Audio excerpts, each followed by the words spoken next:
Good morning to all of you. मैं मोहम्मद अजहर आपकी सेवा में। आज मैं कक्षा 8 के विद्यार्थियों के लिए मैथ शुरू करने वाला हूं।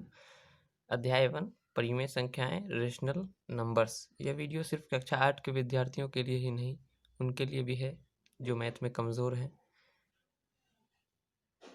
यह वीडियो आप पूरा देखिए, मैं बताऊंगा आप किस तरह से खुद से पढ़ाई कर सकते हैं और अपनी मैथमेटिक्स स्ट्रॉन्ग कर सकते हैं, और आगे चल के जो आपको 9th 10th और कॉम्पिटिटिव एग्ज़ाम में बेहद ही काम आने वाला है। चलिए शुरू करते हैं। शुरू करने से पहले मैं आपको बता दूं कि यहाँ पे जो भी एग्जाम्पल होता है, दिया हुआ होता है, फार्मूला, रूल, नियम्स जो भी यहाँ पे लिखे हुए होते हैं वो सब आप ज़रूर देखें। उससे आपका जो फैक्ट्स है वो पूरा क्लियर होगा और समझ में आएगा काफ़ी बेहतर अच्छे तरीके से। सारी चीज़ें आप देखा करें, ये सब चीज़ जो भी फार्मूला होता है यहाँ पे उदाहरण होता है, समझाने की कोशिश की जाती है यहाँ पे, ये सब देखना बहुत ही ज़रूरी है। तो हम परिमेय संख्या शुरू करने से पहले पिछली कुछ संख्याएं जैसे प्राकृत संख्या, पूर्ण संख्या, पूर्णांक संख्या, इन सबको एक बार फिर से देख लेते हैं ताकि ताज़ा हो जाए नॉलेज और परिमेय संख्या समझने में काफ़ी आसानी हो, कोई कठिनाई नहीं हो। चलिए शुरू करते हैं। प्राकृत संख्या, पहला है प्राकृत संख्या।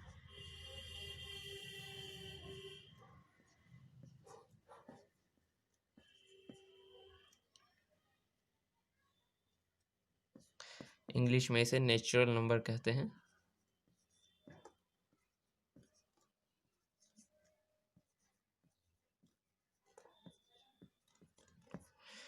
वह संख्या जिससे हम चीज़ों की गिनती करते हैं, जैसे 1 2 3 4 5, ये सब गिनती जो करते हैं ये सब 1 से शुरू होती है प्राकृत संख्या और अनंत तक जाती है। तो जैसे 1 2 3 4 5 6 7 अनंत तक, ये अनंत का सिंबल है।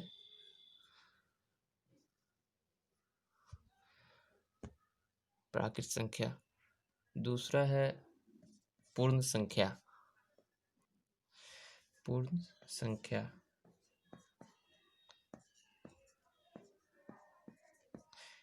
से होल नंबर कहते हैं इंग्लिश में।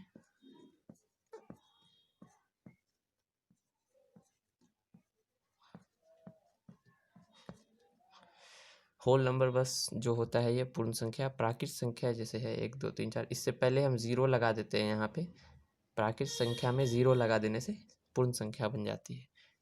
0 1 2 3 4 5, ये भी अनंत तक अनलिमिटेड है। तो ये हो गई पूर्ण संख्या। तीसरा है पूर्णांक संख्या।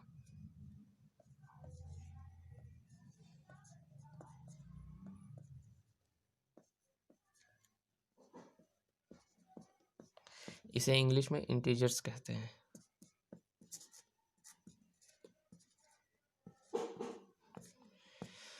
पूर्णांक संख्या जो होती है ये पूर्ण संख्या में प्लस माइनस लगा देते हैं। ये जो है धनात्मक है पूरा भी, तो धनात्मक पूर्णांक कहलाएगा। ऐसे बीच में ज़ीरो रखते हैं, 1 2 3 4 5, यहाँ प्लस, ये सब धनात्मक संख्या है। प्लस लगाने की ज़रूरत नहीं है, ये समझाने के लिए हम बता रहे हैं। और इधर 1 2 3 4 5 6 सब माइनस, ये ऋणात्मक पूर्णांक कहलाती है।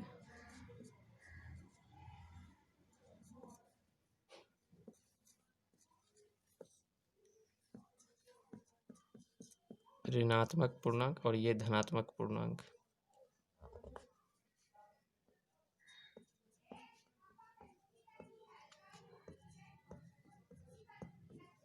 ठीक है। अब बारी आती है चौथे नंबर पे परिमेय संख्या की, जो हम पढ़ने वाले हैं अध्याय 1 में है परिमेय संख्या, चैप्टर 1।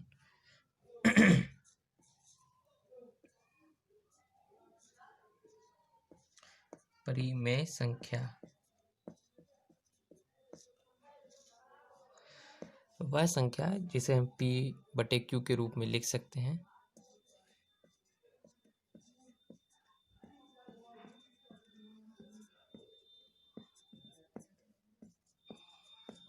जिसे हम P/Q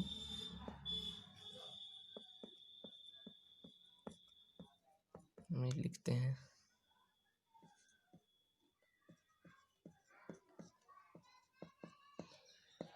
परिमेय संख्या कहलाती है।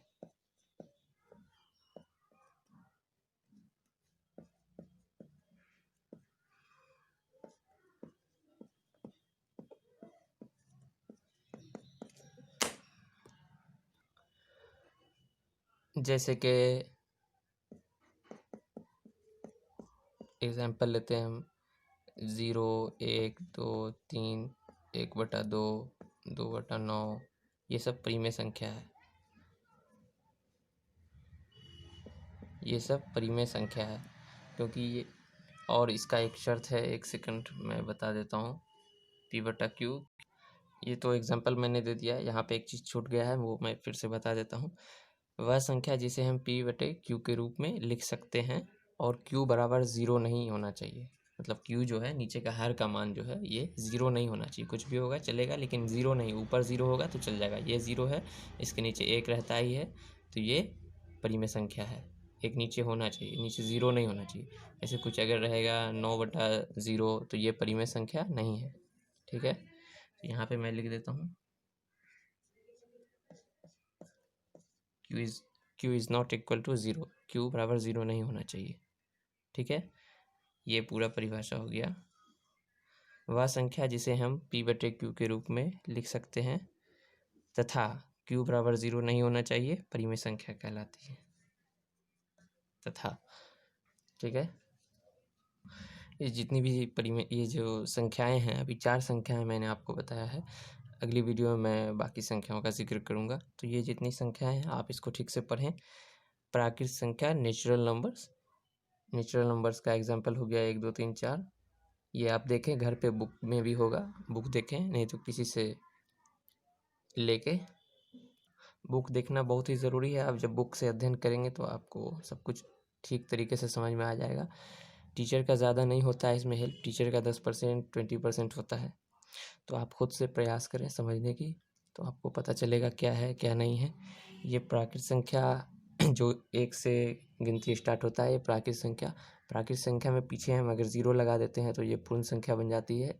0, 1, 2, 3, 4 अनंत तक, इस तरह से अनंत जितना लिख सकते हैं हम। पूर्णांक संख्या, पूर्णांक संख्या मतलब प्लस माइनस हम लगा देते हैं। राइट साइड चलते हैं तो ये धनात्मक डिस्टेंस होती है यहाँ पे, और इस साइड ये ऋणात्मक दूरी होती है। बाएं साइड 0 से बाएं की ओर चलेंगे, ऋणात्मक दूरी तय होगी। इससे दाएं तरफ जाएंगे, धनात्मक दूरी तय होगी। ठीक है, ये है पूर्णांक संख्या। और परिमेय संख्या है वह संख्या जिसे हम P/Q के रूप में लिखते हैं तथा Q बराबर 0 नहीं होना चाहिए, परिमेय संख्या कहलाती है। ये छूट गया था, ये मैं यहाँ पे लिख दिया हूँ। जैसे कि 0/1, 1, 2, 3, और नीचे जो है 1 लगा सकते हैं आप, 1 रहता ही है। 1/2 या कुछ भी, -3/7 आप लिख सकते हैं। ये सब परिमेय संख्या का उदाहरण है। ठीक है, ये आप थोड़ा इस पे ध्यान दें। और इस पे कुछ क्वेश्चन हो सकता है, जैसे क्या प्रत्येक पूर्णांक संख्या, ऐसा आता है ऑब्जेक्टिव क्वेश्चन, क्या प्रत्येक पूर्णांक संख्या परिमेय संख्या हो सकती है?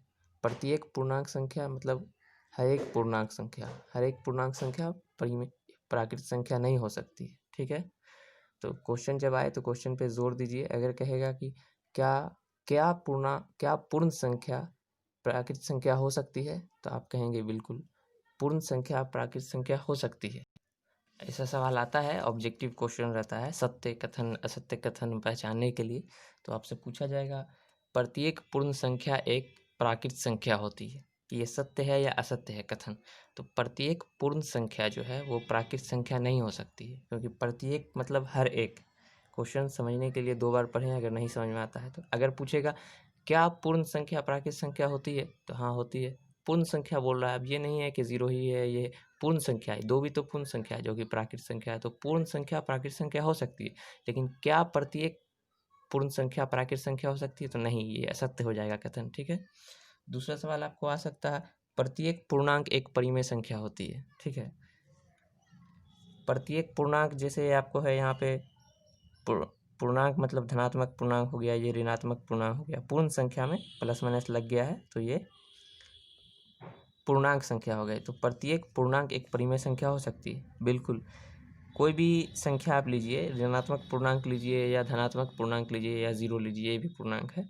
तो ये परिमेय संख्या हो सकती है, क्योंकि परिमेय संख्या का क्या है रूल, वह संख्या जिसे हम p बटा q के रूप में लिखते हैं तथा q बराबर नहीं होना चाहिए 0। नीचे का जो मान है हर का मान से p बटा q जो है, जैसे p का मान हम रखते हैं 3 और q का मान अगर 0 रखते हैं तो ये परिमेय संख्या नहीं होगी। q का मान 0 नहीं होना चाहिए, कुछ भी होना चाहिए, 1 होना चाहिए, कुछ भी होना चाहिए, इस तरह से कुछ भी होना चाहिए, लेकिन 0 नहीं होना चाहिए, तो ये परिमेय संख्या हो जाती है, परिमेय संख्या। ठीक है, तो ये कथन हो जाएगा सत्य। क्या पूर्णांक, क्या प्रत्येक पूर्णांक परिमेय संख्या होती है? बिल्कुल, हर एक पूर्णांक जो है वो परिमेय संख्या होती है। अब इसी का सेम उल्टा क्वेश्चन पूछ सकता है कि प्रत्येक परिमेय संख्या, जैसे परिमेय संख्या है ये सब 0/1 1 2 3 -3 7 2 9 2/9, तो प्रत्येक परिमेय संख्या एक पूर्णांक होती है।